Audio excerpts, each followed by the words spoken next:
Donalicio Fernandez Astrodome sa Dagupan City. At ang ating pong oras na nalalabi, 1 minute and 9 seconds. Lamang ng 5 ang Gordons at 1:21:116. Gordons with only 5 seconds, or rather 4 seconds sa kanilang shot clock in this inbound play.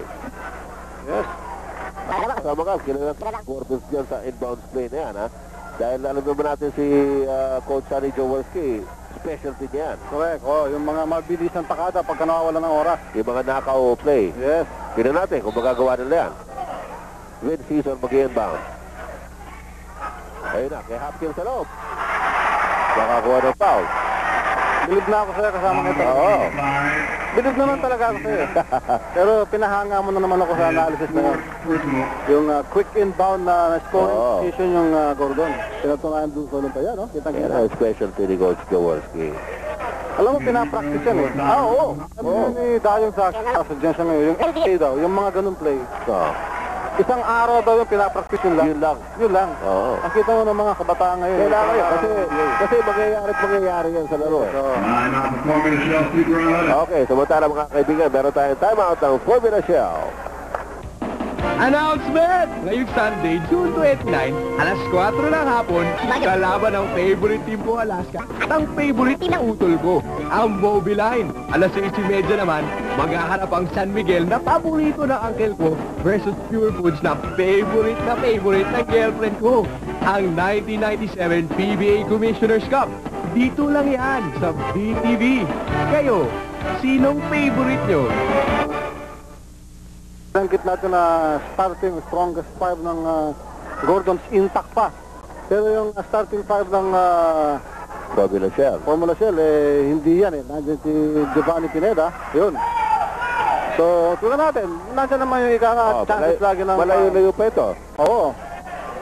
Tuwari mag-stand up, down low to Vic Pablo. Kakita na Puang. Pumasok ang tira. Yes, yun ang sinasabi natin. So, apat na lang.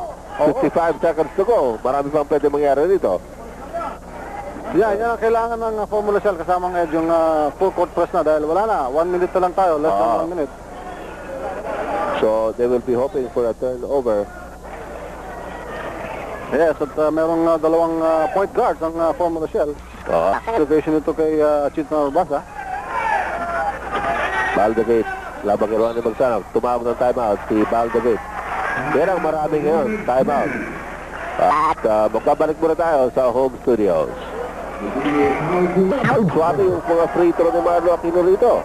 So, pakita natin si Jaworski, pinagpalit niya yung posisyon ni Hopkins at saka ni Vincison. Saan ka sa rebound, sabi niya kay Hopkins. Pero na,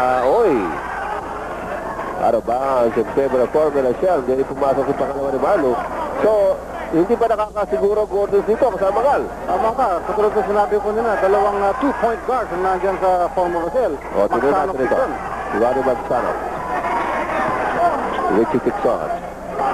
Down low to Vic Pablo. Pablo against Hopkins. Easy by Vincison. Vincison completes the series. God! Vincison, yan ang kanyang forte kasama ulo. Nagdanakaw talaga yan eh. Napakagandang agaw ni Vincison. Gordon naman by 50 as a timeout. Susunod sa Super Hot Stuff. Join JV Gayoso as he answers some intriguing questions from his fans. Have fun and party with Alan Kaidik and his friends as the Triggerman celebrates his birthday. The captain, Alvin Patrimonio, shares a light chit-chat with Chino and Anthony in Loose Talk. Get to know the bells of American pro basketball in the WNBA. Lahat ng yan mapapanood sa Super Hot Stuff. This Monday night at 7, only here on your sports and entertainment channel. Lagi ng 3-point shot ng si Magsanok, si Tixon. Pinagsabay niya yung dalawang point guards, pero mga stretch chance sa 3-point country. Ito, binigay kay John. Layo nito. Kapos, wala na. Sabi ni Hopkins niya, kasama niya. Thank you very much, John. Oo. Marlo Aquino has it off the good season. Double teamed. Nilabas pa kinuha ni Locsin. 5 seconds to go. Locsin, 5 seconds. There's 1 second to go. Brothers Good wins over Gordon Ashell in Dagupan City, 126-118. Trying to behind 3 minutes, sabi natin, sapagkat lamang ang Gordon Ashell at the start of the third quarter by 10 points. Nanalo ang quarters by 8 in a high-scoring water. Babalik po tayo mga kaibigan with the best player of the game and some interviews and I'll wrap up right after these words.